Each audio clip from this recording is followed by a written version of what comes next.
Hola, ¿qué tal? Muy buenos días. Qué gusto que el día de hoy nos puedas estar acompañando, hoy 25 de diciembre. El día de hoy vamos a continuar con nuestra serie acerca de la Navidad. La semana pasada decíamos que con frecuencia celebramos la Navidad sin necesariamente entender lo que implica, el significado para nosotros como creyentes. Me gustaría que rápidamente fuéramos a la palabra de Dios en Mateo capítulo 1, versículos del 18 al 23. Y mientras lo buscamos en casa, vamos a tomar un tiempo para pedirle a Dios dirección y que este mensaje pueda ayudarnos a entender un poco más acerca de la Navidad y sobre todo el carácter de Dios, ¿verdad? Dios, te damos gracias en esta mañana por tu amor, por tu fidelidad. Te pedimos, Señor, que tú hables a cada uno de nosotros. Tú conoces las necesidades que tenemos, los temores, los deseos, pero sobre todo conoces la voluntad que tienes para cada uno de tus hijos. Pedimos que tu palabra pueda dar un fruto en nosotros, que podamos ser animados por ella, recibir instrucción de parte tuya, Señor, y de esa forma dar fruto y fruto en abundancia. En el nombre de Jesús, amén. Mateo capítulo 1, versículos 18 al 23, dice: el nacimiento de Jesucristo fue como sigue. Estando su madre María comprometida para casarse con José, antes de que se llevara a cabo el matrimonio, se halló que había concebido por obra del Espíritu Santo.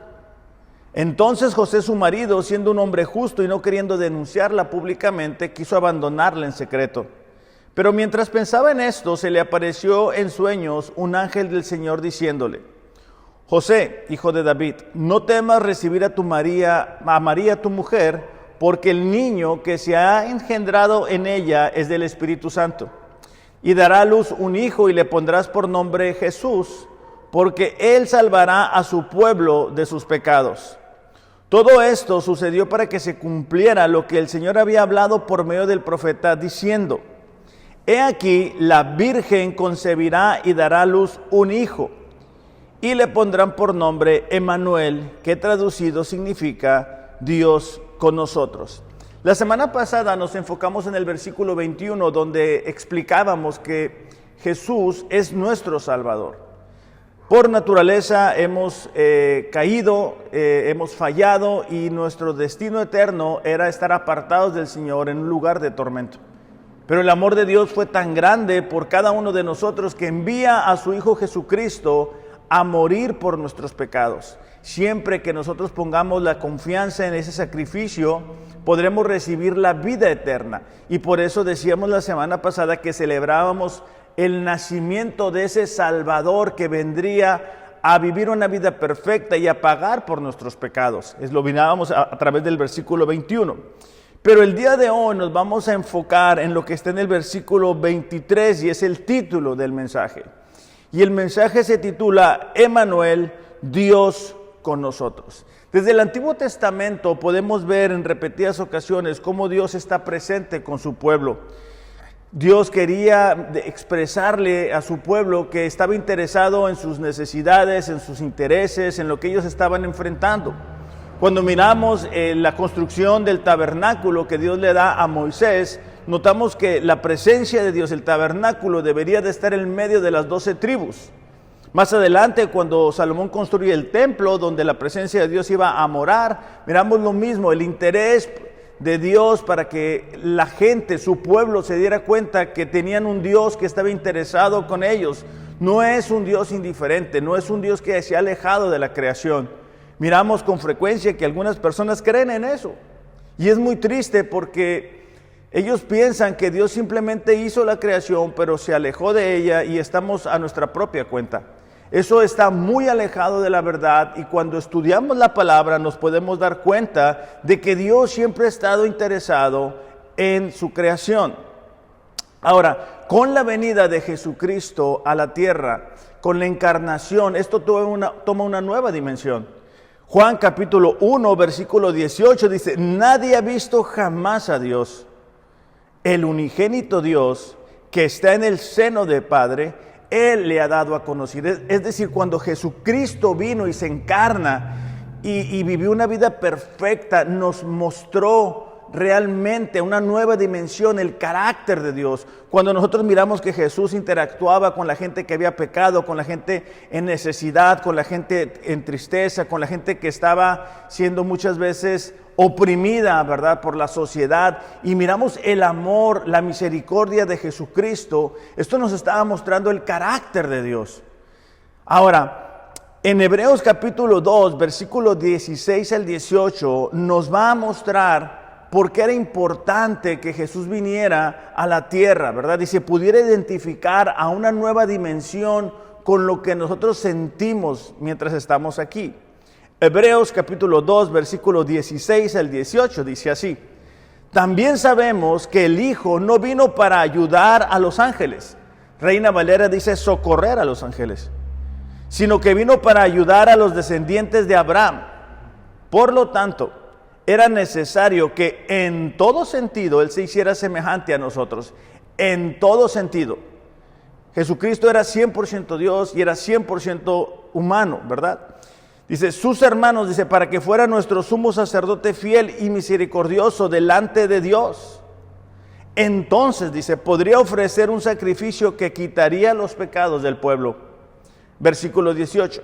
Debido a que Él mismo ha pasado por sufrimientos y pruebas, puede ayudarnos cuando pasamos por pruebas. Es decir, debido a que Jesucristo enfrentó situaciones, pruebas, dificultades, que más adelante lo vamos a ver más a detalle, Él puede entendernos cuando nosotros estamos atravesando distintas situaciones aquí en la tierra.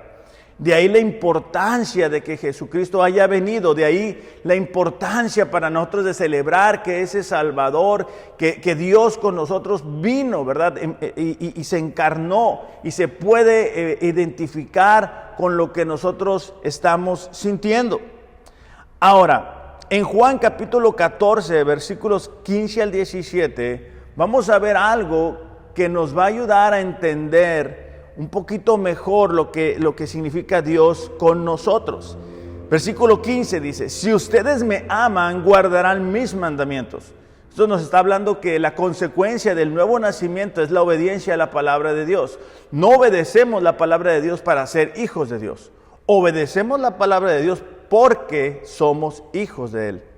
Dice, versículo 16, entonces yo rogaré al Padre y Él les dará otro consolador, para que esté con ustedes para siempre. A pesar de que Jesucristo había anunciado a sus discípulos que pronto tenía que partir, que pronto que iba a morir y que ya no estaría con ellos, Él hace aquí una promesa para los discípulos y para nosotros también, que Dios iba a enviar al Espíritu Santo para que siempre estuviera con nosotros. Versículo 17, fíjate cómo lo dice. Es decir, el Espíritu de verdad, a quien el mundo no puede recibir, porque ni lo ve ni lo conoce. La gente que no conoce a Dios no puede entender el nuevo nacimiento. No puede entender que el Espíritu Santo habita en la vida de los creyentes. No lo ven. Ellos están perdidos, están ciegos espiritualmente hablando, ¿verdad? Dice, pero ustedes sí lo conocen porque mora con ustedes y estará en ustedes. Entonces Jesús aquí hace una promesa para los discípulos, pero también para nosotros, de que a pesar de que Él se iba a ir, ya no estarían solos, como tampoco nosotros ya estamos solos. Cuando depositamos nuestra confianza en el sacrificio de Jesús por nuestros pecados, el Espíritu Santo viene a habitar en nosotros. Comenzamos a vivir de una forma diferente porque hemos nacido de nuevo. Tenemos una vida espiritual que nos permite tener una perspectiva distinta de la vida. Nuestras prioridades deben de cambiar. Dice la palabra de Dios, ¿verdad? Que el que está en Cristo nueva criatura es. Las cosas viejas pasaron, he aquí, todas son hechas nuevas. Y eso es lo maravilloso de que el Espíritu Santo esté habitando en el corazón de los creyentes. A través del Espíritu Santo nosotros comenzamos a tener una libertad para vivir de una manera diferente. Ahora, a pesar de que la Biblia hace mucho énfasis en esto, muchas veces, y por costumbre, por comodidad, por las presiones que tenemos en el día a día, olvidamos esa parte. No le damos la prioridad a Dios. Y el día de hoy quiero que veamos cómo ese nuevo nacimiento, espiritualmente hablando, debe de cambiar la manera en que vivimos. El cambio que Dios ha hecho en nuestro interior, el que el Espíritu Santo esté habitando en el corazón de cada persona que le recibe como Señor y Salvador, debe de hacer un cambio interior, pero también debe de verse. Nuestra manera de vivir debe ser diferente. Nuestra manera de hablar debe ser distinta. Nuestra manera de pensar, la manera en que interactuamos con las demás personas. Ahora, déjame te doy algunas preguntas para que podamos reflexionar juntos y ser desafiados en esta mañana. ¿Cómo debe de lucir nuestra nueva manera de vivir? O sea, ¿cuáles son los cambios que debemos de haber experimentado y que debemos de seguir experimentando? Porque el nuevo nacimiento no es algo que sucedió únicamente hace 5 años, hace 10 años o hace un año. Es el cambio constante de nuestra forma de vivir. ¿Cómo luce el Evangelio en la vida de las personas que han nacido de nuevo? Porque hablamos con frecuencia acerca del Evangelio. Pero ¿cómo debe de lucir una vida que está llena de la palabra de Dios, que ha experimentado del poder del Evangelio? ¿Cuáles son algunas de las características que deben de acompañarnos en nuestro diario vivir? Cada una de estas respuestas es el resultado de Dios viviendo en nosotros. Muchas veces pensamos o nos excusamos diciendo, bueno, es que yo siempre he sido así. Así nací, así es mi mamá, así es mi papá, así es mi familia. Pero con el nuevo nacimiento, con el Espíritu Santo dentro de nosotros, todo eso es parte de la vida pasada. Fíjate cómo lo dice Primera de Juan, capítulo 2, versículo 6.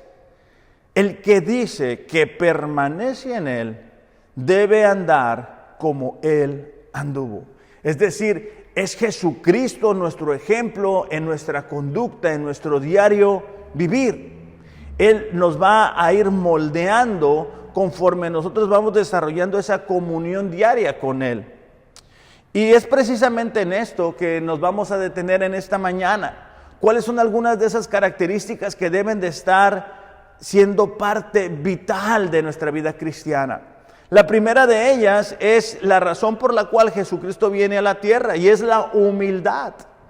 Filipenses capítulo 2, versículo 3 dice así: no sean egoístas. Si estás subrayando tu Biblia, subraya en rojo la palabra egoísta. Es una persona que solamente se interesa por su propia satisfacción, por su propio bienestar. Fíjate la siguiente palabra: no traten de impresionar a nadie. Con frecuencia el mundo nos lleva a querer impresionar a los demás. Estamos viviendo en la época donde las redes sociales, ¿verdad? Se trata de impresionar, de impresionar a dónde voy, de impresionar la forma en que gasto mi dinero, la preparación, el cuerpo, el físico y cosas así. Y eso ha impregnado también la vida de la iglesia. Hay personas que tratan de impresionar a los demás. Tú los escuchas hablar y solamente hablan de sus logros, del dinero, y parece que eso es lo más importante. Entonces, no sean egoístas, no traten de impresionar a nadie. Fíjate lo que sigue: sean humildes. Y ahí nos va a dar el significado de la humildad. Es decir, considerando a los demás como mejores que ustedes. Es considerar, no es que las demás personas sean mejores que nosotros, es que consideramos que ellos son mejores, ¿verdad? No se ocupen solo de sus propios intereses, sino también procuren interesarse en los demás. Y este es un área en que como iglesia necesitamos mejorar. Necesitamos interesarnos en las necesidades de las demás personas, en los problemas, en los desafíos que están enfrentando unos y otros. Pero cuando solamente estamos interesados en nuestro bienestar, cuando solamente estamos siendo egoístas, difícilmente nos vamos a poder interesar unos por otros. Entonces, el ser humilde es poder dejar mi agenda a un lado e interesarme por las personas que me rodean. Versículo 5, tengan la misma actitud que tuvo Cristo Jesús.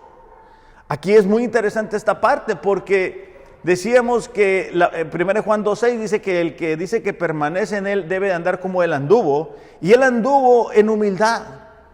El hecho que él haya venido a la tierra, nos va a decir aquí, ¿verdad? Fue una muestra impresionante de la humildad. Dice, versículo 6, aunque era Dios, no consideró que el ser igual a Dios fuera algo a que aferrarse. En cambio, renunció a sus privilegios divinos. Fue un acto de voluntad propia. Adoptó, fíjate, la humilde posición de un esclavo y nació como un ser humano. Cuando apareció en forma de hombre, se humilló a sí mismo en obediencia a Dios y murió en una cruz como morían los criminales. Cada uno de estos actos, el haber venido a la tierra, el haber vivido una vida perfecta, el haberse sometido a la voluntad del Padre mientras estaba aquí en la tierra, el haber sido llevado en la crucifixión, son muestras de la humildad. La humildad es una característica que debe de ser parte de nuestra vida diaria. A donde quiera que vamos, ser reconocidos porque nos interesamos en el bienestar de las demás personas, los conflictos que tenemos con las personas que nos rodean, interpersonales, con la familia, son muchas veces por la falta de humildad. Cada gente trae su propia agenda, quieren hacer lo que es mejor para ellos y muchas veces no se detienen a pensar cómo va a afectar esta decisión que yo estoy tomando a la gente que me rodea. ¿Cómo va a afectar esto a mi relación con mi esposa, con mi esposo, con mis hijos, con mis demás partes de mi familia? Esta decisión que yo estoy tomando, ¿verdad? ¿Cómo va a afectar a la vida de la iglesia? Entonces, Jesucristo nos muestra de cuán importante es la humildad. Dice, por lo tanto, Dios lo elevó al lugar de máximo honor y le dio un nombre que está por encima de todos los demás nombres, para que ante el nombre de Jesús se doble toda rodilla en el cielo y en la tierra y debajo de la tierra. Como consecuencia, ¿verdad?, de la humildad de Jesucristo, dice que el Padre le puso en un lugar de honor. Ahora, quiero que veamos un ejemplo de cómo luce esta vida de humildad de parte de Jesús y que podamos comparar la manera en que nosotros estamos interactuando con las personas que nos rodean. Juan capítulo 13, del versículo 4 al versículo 5, nos relatan el momento en el cual Jesús le lava los pies a los discípulos. Versículo 4 dice así: así que se levantó de la mesa, se quitó el manto, se ató una toalla a la cintura y echó agua en un recipiente. Luego comenzó a lavarle los pies a los discípulos y a secárselos con la toalla que tenía en la cintura. Jesús estaba mostrando la humildad al hacer esto con los discípulos. Desafortunadamente, hay veces que tenemos la idea dentro de la iglesia, ¿verdad?, que venimos a que nos atiendan, a que me hagan sentir bien, a que todos se preocupen por mí. Y aunque eso es parte de la vida de la iglesia, también hay una parte que a nosotros nos corresponde, y es el hacer a un lado nuestra agenda e interesarnos por las personas que nos rodean. Ahora, déjame te pregunto algo. Tú eres una persona que es reconocida por su humildad. ¿Serás tú alguien a quien la gente que te conoce, ¿verdad?, tu esposo, tu esposa, tus vecinos, te reconocen por alguien que hace a un lado lo que es importante para ti, quizá con el deseo de servirles a las demás personas? ¿Haces las cosas solamente para impresionar a las demás gentes? ¿O estás interesado en que tus actos de humildad muestren que Dios ha cambiado tu corazón? Porque la humildad, como les decía ahorita, debe de acompañarnos todos los días.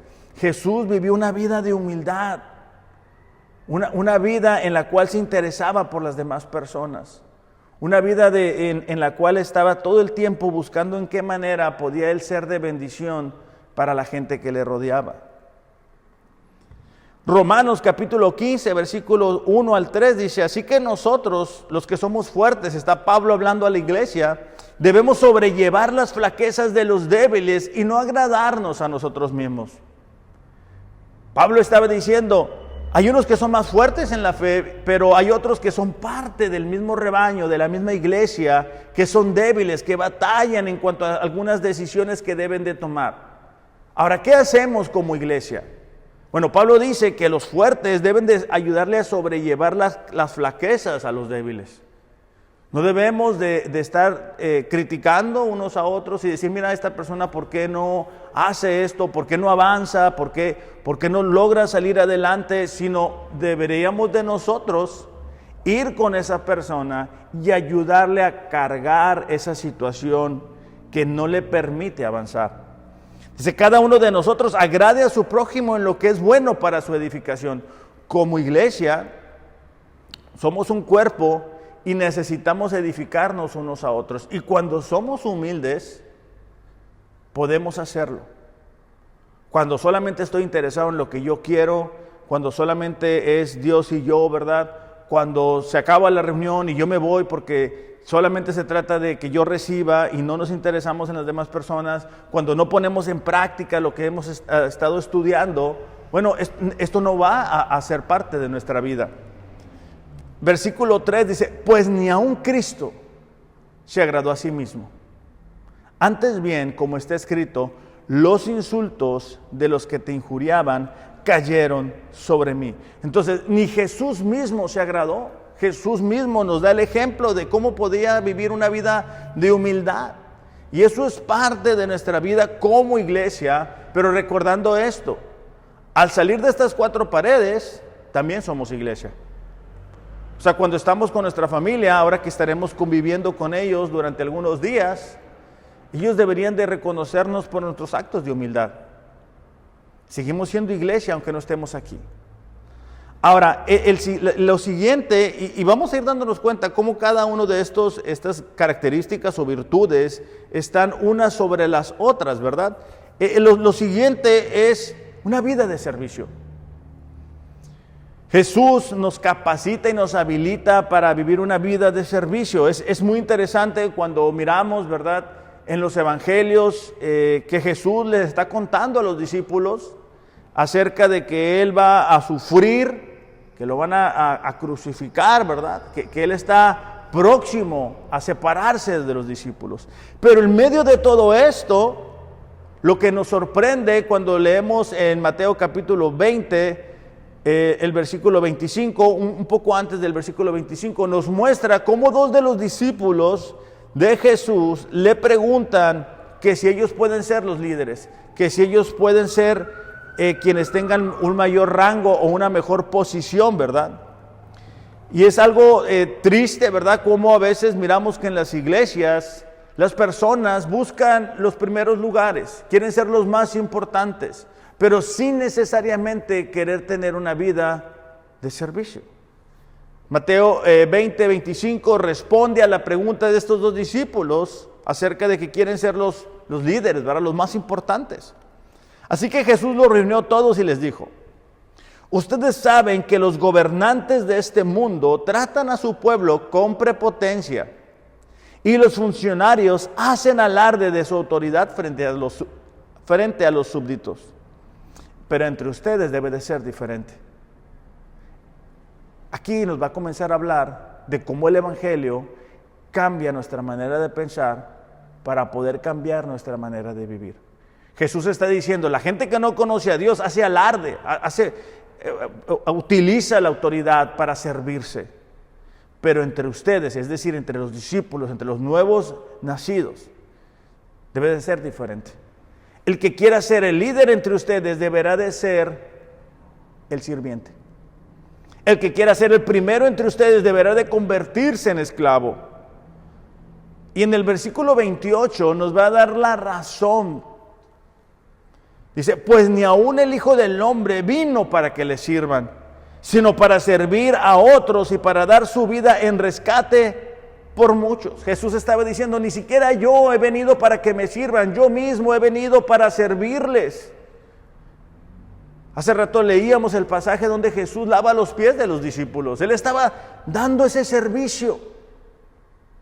Él estaba ahí atendiendo las necesidades de los discípulos.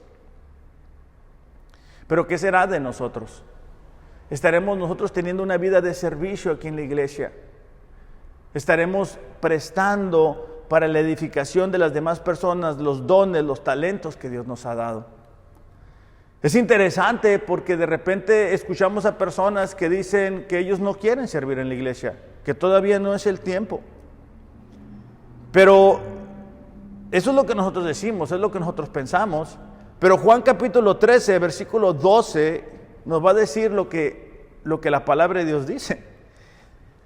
Y vamos a regresar a la historia, ¿verdad? Donde Jesús le ha lavado los pies a los discípulos. Fíjate cómo lo dice en el versículo 12. Entonces, cuando acabó de lavarle los pies, tomó su manto y sentándose a la mesa otra vez les dijo, ¿saben lo que les he hecho? ¿Saben lo que les he hecho?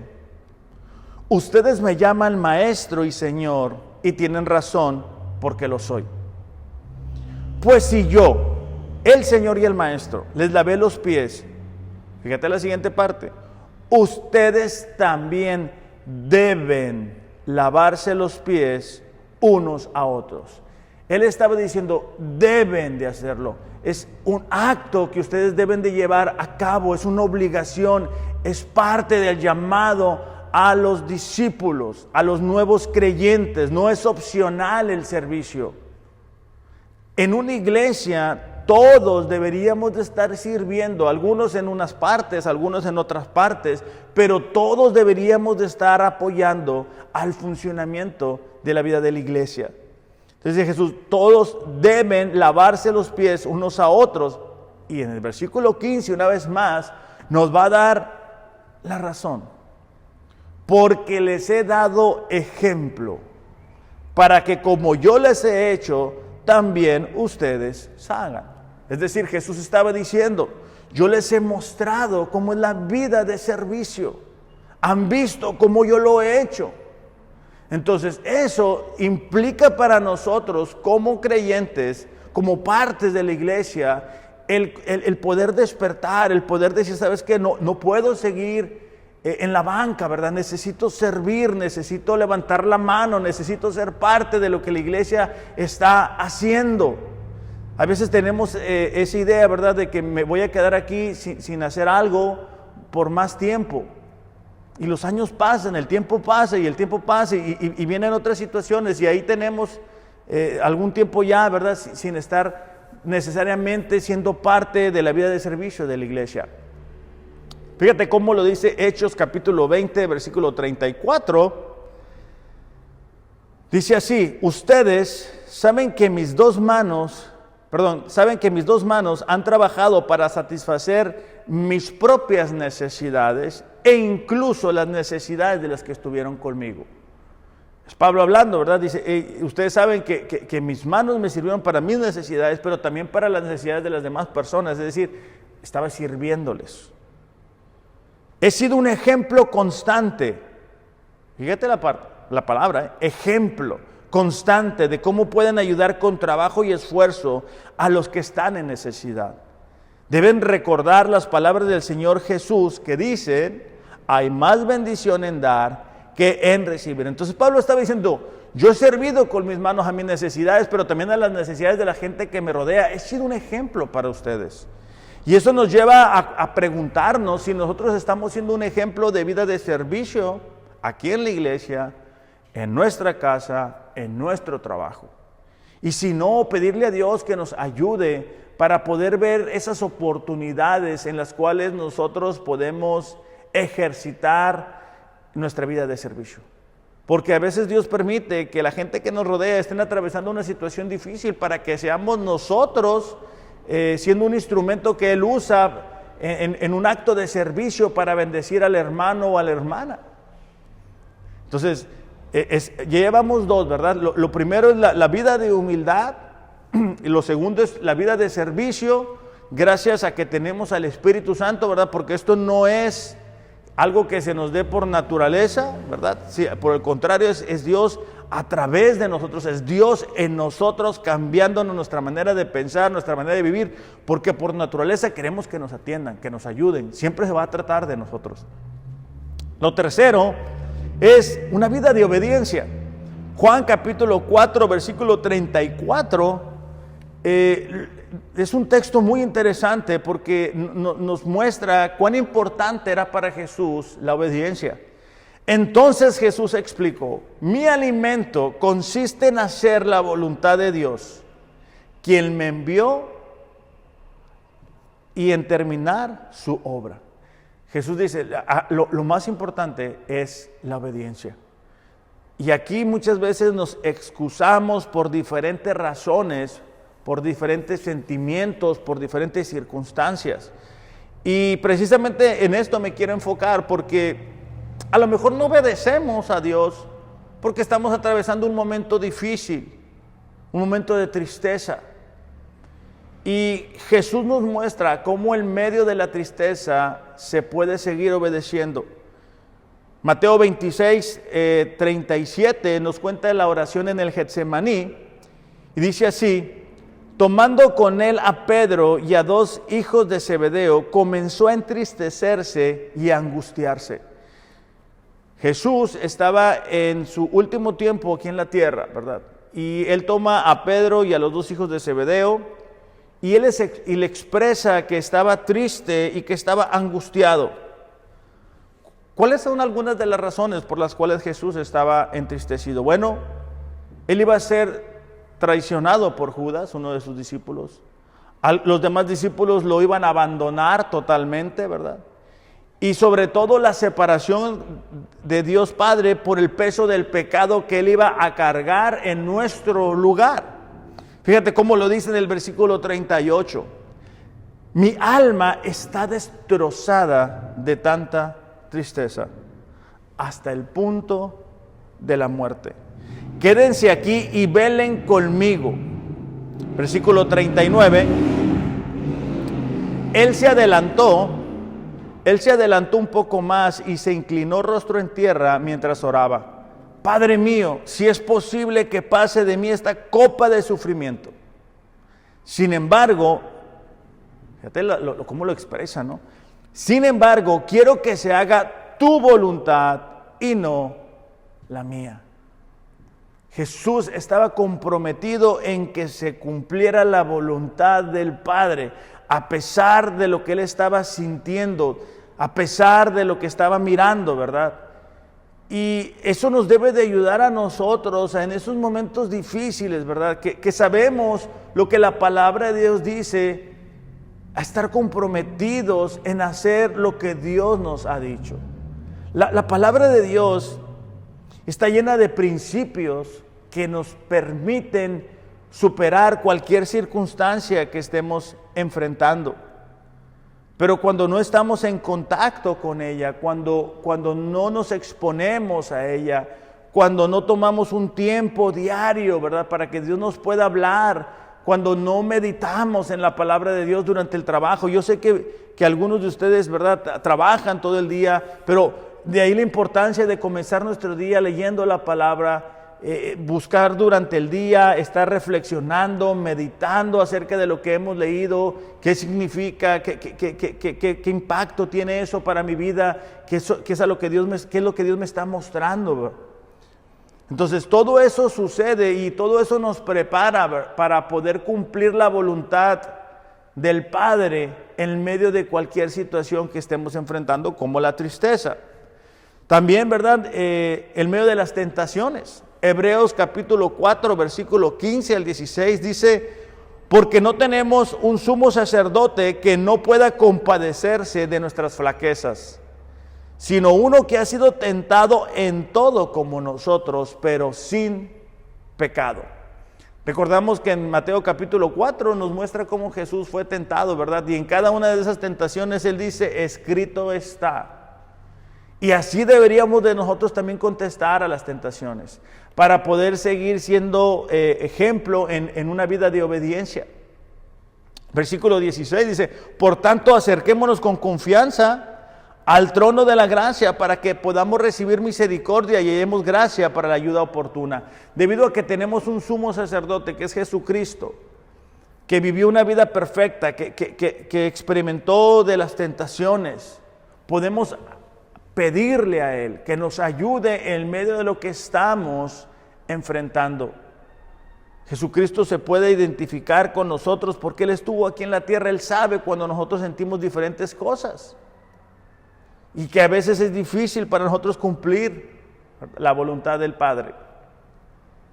De hecho, Hebreos capítulo 5, versículo 7 dice: Cristo en los días de su carne, habiendo ofrecido oraciones y súplicas con gran clamor y lágrimas al que podía librarlo de la muerte, fue oído a causa de su temor reverente. Aunque era hijo, aprendió obediencia por lo que padeció. Esta expresión que aprendió obediencia implica que por lo que él tuvo que padecer, confirmó que era el sumo sacerdote, ¿verdad? Pudo entender cada uno de las dificultades que nosotros podemos tener para cumplir un acto de obediencia. Jesucristo, lo decíamos en el primer punto, ¿verdad? Fue humilde mientras estuvo aquí en la tierra y se sometió a la voluntad del Padre, se sometió, que muchas veces experimentó la traición, los golpes, y a través de ese proceso es que Él nos muestra el ejemplo para nosotros, para saber cómo enfrentamos las tentaciones. Versículo 9 dice: habiendo sido hecho perfecto, vino a ser fuente de salvación eterna para todos los que le obedecen. Entonces, Él es una fuente de salvación para todos aquellos que obedecemos a Dios. Ahora, fíjate cómo la Biblia relata que Jesús estuvo expuesto a situaciones como las nuestras. Lucas capítulo 4, versículo 2 dice que experimentó hambre. Dice: por 40 días siendo tentado por el diablo, hablando de la tentación, y no comió nada durante esos días, pasados los cuales tuvo hambre. Lucas 8:23 dice que experimentó también el sueño, pero mientras ellos navegaban, él se durmió y una violenta tempestad descendió sobre el lago y comenzaron a hundirse y corrían peligro. Entonces experimentó sueño, experimentó hambre. Vamos a ver que también experimentó cansancio. Juan capítulo 4, versículo 6. Allí estaba el pozo de Jacob. Entonces Jesús, cansado del camino, se sentó junto al pozo y era cerca del mediodía. Entonces nos podemos dar cuenta cómo Jesús estuvo expuesto a cada una de estas situaciones que muchas veces nosotros también somos expuestos. Entonces, iglesia, el propósito de este mensaje es que podamos darnos cuenta que gracias a ese sacrificio de Jesús en la cruz, que comenzó con su nacimiento en un pesebre humilde, que gracias a que Él vivió una vida humilde, una vida de servicio, una vida de obediencia, ahora nosotros tenemos la posibilidad de vivir de una manera diferente. Que el Espíritu Santo nos habilita, nos capacita para vivir una vida de obediencia. Que no podemos ir por la vida intentando justificar nuestra separación de la palabra de Dios. Que por el contrario, así como Jesús lo dijo, ¿verdad?, que debería de ser nuestra comida, nuestro alimento, el hacer la voluntad del Padre. Un año más está terminando y comienza la posibilidad de un año nuevo y necesitamos cambiar algunas cosas. Necesitamos permitirle a Dios tomar el control de nuestras vidas y que de esa forma podamos ir siendo moldeados. Quizá mientras hemos estudiado el mensaje podamos reconocer que no todo el tiempo somos los más humildes, que no todo el tiempo tenemos el deseo de servir a las demás personas, que no todo el tiempo queremos obedecer a lo que la palabra de Dios dice. Pero el día de hoy yo te quiero recordar que el Espíritu Santo nos da el poder que necesitamos para vivir una vida a la altura del llamado. El poder del Evangelio tiene la capacidad de ayudarnos a salir de las circunstancias, a salir de la comodidad, a salir del pecado. Un año más está terminando, como te digo. Yo quiero terminar con este tiempo solamente llevándonos a reflexionar a cómo sería nuestra vida aquí en la iglesia, en nuestro matrimonio, con nuestra familia, con la gente que nos rodea, si nosotros pudiéramos ser personas humildes, si pudiéramos poner el interés de la demás gente por encima del nuestro, si pudiéramos ser intencionales en nuestra vida de servicio, Si pudiéramos considerar que los actos de obediencia no deben de ser aislados, sino debe de ser una conducta continua. ¿Cómo estuviéramos? ¿Cómo fuera nuestra relación con Dios? ¿Cómo fuera nuestra relación con la gente que nos rodea? Sería mucho mejor de lo que estamos experimentando el día de hoy. Las buenas noticias es que esto es posible. Dios dice, ¿verdad?, que Él siempre escucha al corazón que está contrito, que se arrepiente. Y si quizá este año tú puedes reconocer al día de hoy que quizá no has desarrollado estas virtudes, el día de hoy tú puedes comenzar. El acto de oración, el acto de pedirle a Dios su intervención es un acto de humildad. Es un acto de obediencia y es algo que nos prepara para la vida de servicio. Así que vamos a cerrar nuestros ojos, vamos a tomar un tiempo solamente para no distraernos y despedir este tiempo. Dios, te damos gracias en esta mañana por la oportunidad que nos das de conectarnos a través de la tecnología.